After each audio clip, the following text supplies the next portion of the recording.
We are still in vaccines, and our learning outcome is explain the principle of herd immunity and the risks that unfold when it is not maintained. And herd immunity, you might hear it called community immunity.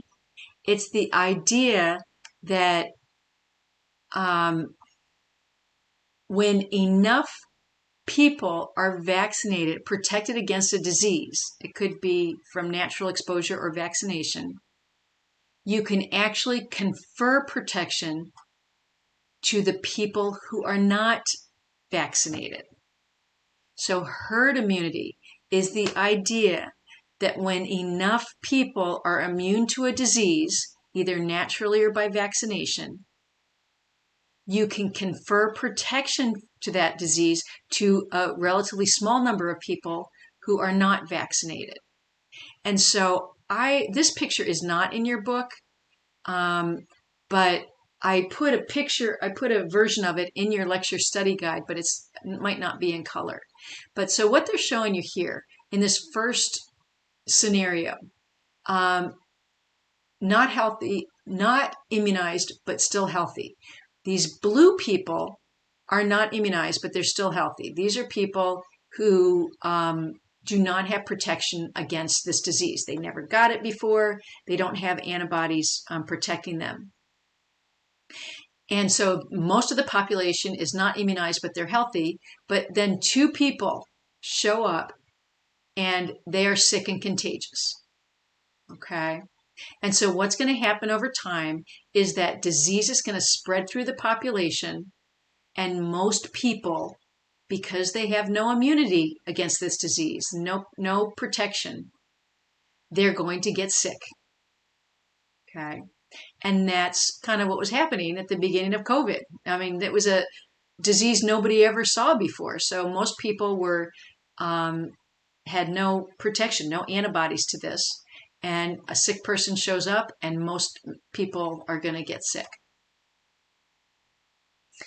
Okay, which is why we started quarantining people. The next scenario is some of the population gets immunized. So this lighter color, this yellow, are the people that have been immunized. They got a vaccine. There's still a lot of people that have not been immunized. And our two sick people show up, and look what happens. Those immunized people, they're likely to stay well. But most of the people who are not vaccinated will also get sick, just like they did at the beginning. So a few people being vaccinated only protects the individuals who are vaccinated. Here, the last scenario shows what we call herd immunity. Most of our population is vaccinated. So all these lighter colored, these yellow folks, have all been vaccinated. But there's a few people in the population that weren't vaccinated. Maybe they just objected to it. Maybe they're brand new babies that can't get vaccinated yet. Maybe there's somebody undergoing cancer treatment, and their immune system can't tolerate a vaccine. It would be even any vaccine could actually cause them to get very ill. So maybe they're older people and their immune system isn't working very well and they're not making a good immune response. But for whatever reason, most of the population's vaccinated. A few people are not. These sick people show up, and what's going to happen? Well, this person has only been exposed to people who've been vaccinated, and therefore they're not likely to become sick. The sick person isn't going to transfer the disease from person to person to an unvaccinated person because these people are all immune to that disease. This is what we call herd immunity, that if most of the herd is protected, you're going to protect some of those individuals that are not vaccinated. Okay. Here's another table that's not in your book, but I think it helps you understand herd immunity and makes you realize that this is not something that's just randomly pulled out of the air, that there's actually ways to calculate this. I put this table in your lecture study guide also because I think it's important. I think it can give you some appreciation and understanding.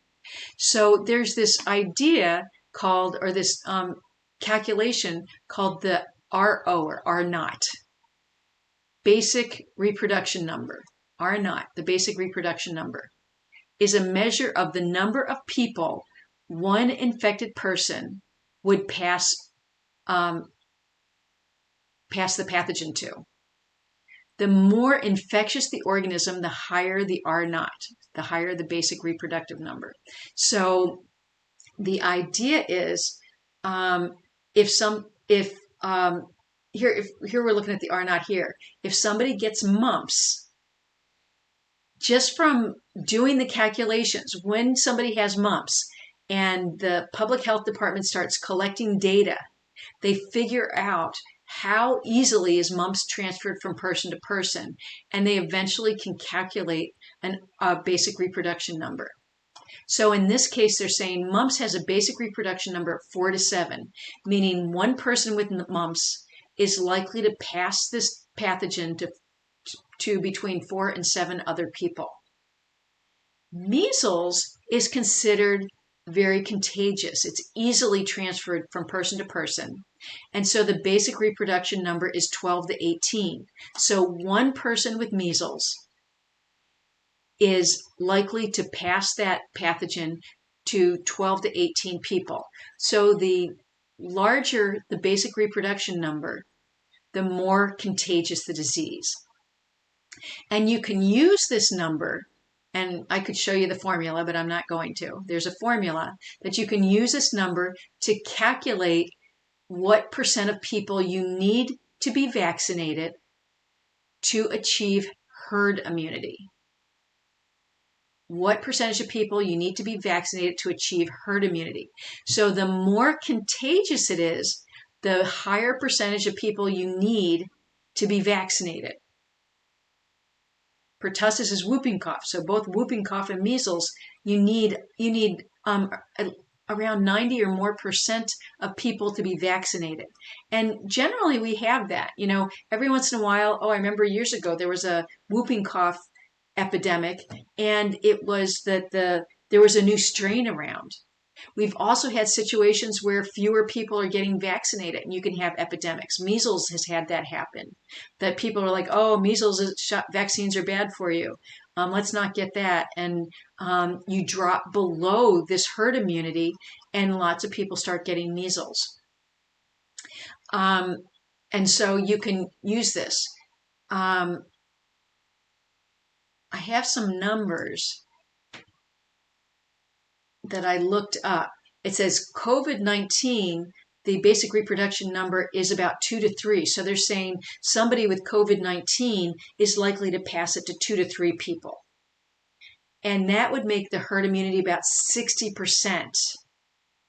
And that's pretty good, because that's saying you need about 60% of people to be vaccinated to protect other people that aren't vaccinated. Now, that was with the original strain. But I went back and I looked at data, and then I found out, the original strain had a basic reproduction number of around 2. But then there was an alpha variant, there was a UK variant. They had numbers 2 to 3. Then the Delta variant came. It had a basic reproduction number of 5. And that means it was more virulent. It was easier to spread. So you'd have to have a higher herd immunity. So when we look at the ones that have herd immunities around 5, we're looking at more like 80% of people have to be protected. There's their Omicron. I don't know what they decided on the number recently, but some people were saying it might be as high as 9, all these different strains of COVID.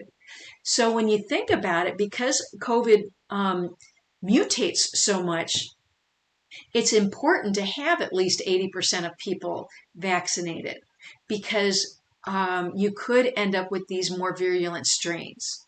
So when you're thinking, should I get that vaccine or not? Just go get it and protect not only you, but to protect other people too. Protect newborn babies, protect elderly people, and people undergoing chemotherapy or that have immune deficiencies for whatever reason. So this is all how you calculate that herd immunity, and it's important. And on that note, I'm going to call it the end.